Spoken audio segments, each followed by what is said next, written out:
Hello बच्चों, let's read this question. So this question says the circuit equivalent is okay. इस circuit का देखिए बच्चों, हमें इक्विवेलेंट बताना है। A option nor option, B में और, सी में एंड डी में क्या दिया आपको, नैंड गेट दिया हुआ है। ओके, तो देखिए बच्चों, इस क्वेश्चन का की कॉन्सेप्ट आप क्या लिख सकते हैं, the key concept of this question.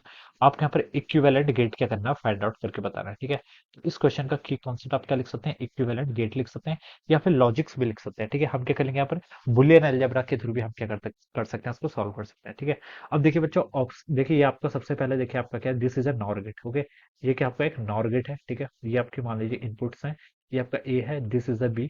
Nor gate, ये आपका नॉर गेट का आउटपुट आएगा यहाँ से। ठीक है, this is the output of NOR gate. Okay, ये देखिए नैंड गेट है, उसके आगे उसके दोनों इनपुट्स में जा रहा है। ठीक है, ये आपका नैंड गेट है, this is our NAND gate, इसके दोनों इनपुट्स में जा रहा है। उसके आगे आपने क्या लगा रखा है, ऐसे नॉट गेट लगा रखा है। नॉट गेट क्या करता है, सिर्फ इसको रिवर्स करेगा। ठीक है, this is our NAND gate, alright. ये क्या आपका नॉट, इसको हम दो तरीके से सॉल्व कर सकते हैं। एक तो ट्रूथ वैल्यू, ट्रूथ टेबल बना के सॉल्व कर सकते हैं, ए और बी की कुछ वैल्यू ले ली, या फिर इसको हम थोड़ा सा स्मार्टली किससे सॉल्व कर सकते हैं, आपका बुलियन अलजेब्रा से सॉल्व कर सकते हैं। ए एंड बी देखिए आपके क्या है, इनपुट्स हैं, नॉर गेट से पास करेंगे। और गेट का फंक्शन क्या होता है, ए प्लस बी करता है, नॉर है। नॉर है तो ये क्या करेगा, ए प्लस बी, उसके ऊपर क्या हो जाएगा, बार हो जाएगा। ये यहाँ पर क्या हो गया, दिस विल बी देयर। तो यहाँ तक का आपका रिजल्ट क्या होगा, ए प्लस बी बार। ठीक है, अब ये मैंने वाई वन बोल दिया, वाई वन बोल देता हूँ, वाई वन क्या है, this is the output of the NOR gate. Okay, अब ये देखिए इस साइड भी आपका वाई बन जाएगा, और यहाँ पर भी क्या जाएगा, आपका वाई बन जाएगा। और यहाँ पर क्या फिर आ गया नैंड गेट।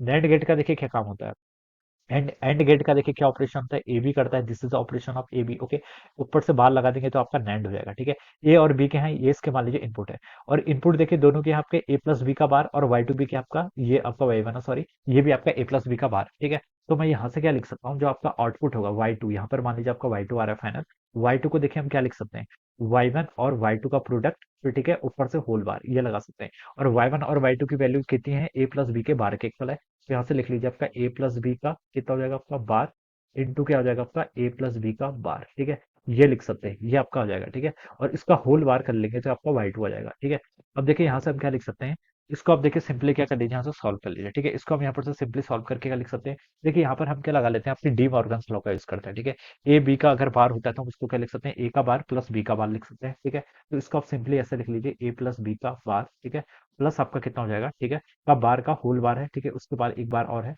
और यहाँ से आपका ए प्लस बी का बार। ठीक है, उसके ऊपर आपका एक बार हो जाएगा। मैं इस थ्योरम का यूज कर रहा हूँ। देखिए मान लीजिए ए और बी आपके क्या है, डी मॉर्गन थ्योरम ऐसे बताते हैं। ठीक है, इसको हम क्या लिख सकते हैं, ए बार प्लस बी बार के लिख सकते हैं। ठीक है, इस ये आपकी डी मॉर्गन लॉ, इसके लिए आपकी this is a De Morgan law, इसके ऊपर ये आपका इस तरीके से क्या कर सकते हैं, इसको सॉल्व करके हम यहाँ पर तो बता सकते हैं। इसका मैंने यहाँ पर क्या कर दिया, इस प्रॉपर्टी के यहाँ पर यूज कर दिया। ठीक है, फॉर और गेट के लिए डी मॉर्गन लॉ का हम ऐसे यूज करते हैं। ठीक है, अब देखिए डबल बार बार हो गया तो हम इसको लिख सकते हैं, यहाँ से आपका ए प्लस बी हो जाएगा, प्लस आपका दूसरा भी क्या आ रहा है, ए प्लस बी, ए प्लस बी प्लस ए प्लस बी, इसको करेंगे तो सिंपली आपका कितना होता है, ए प्लस बी के इक्वल आता है। ठीक है, ये हम यहाँ पर से ऐसे बता सकते हैं। ठीक है, तो ये तो आपका वाई टू आ गया, वाई टू यानी कि यहाँ तक का आपका इनपुट आ गया। ठीक है, हमारे ये क्या गया, नॉट गेट के लिए आपका क्या आ गया, इनपुट आ गया।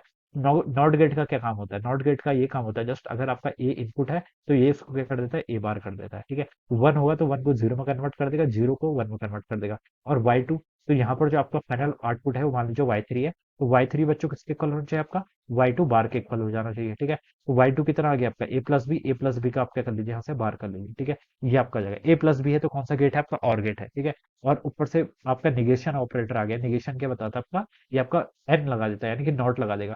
तो ये क्या हो जाएगा, आपका नॉर गेट। तो जिसका जो इक्विवेलेंट बन जाएगा वो क्या बन जाएगा, आपका नॉर गेट। ठीक है, तो हम बता सकते हैं जो इस पूरे सर्किट का इक्विवेलेंट होगा वो क्या होगा, आपका नॉर गेट के इक्वल होगा। And this will be the answer. तो देखिए बच्चों, किससे मैच कर रहा है, आपका ऑप्शन ए से मैच कर रहा है। So we can say that option A will be the right answer of this question. ठीक है, तो इस तरीके से बच्चों आप क्या कर सकते हैं, इसको सॉल्व करके बता सकते हैं। हम ट्रुथ टेबल के थ्रू भी क्या कर सकते हैं, इसको सॉल्व कर सकते हैं।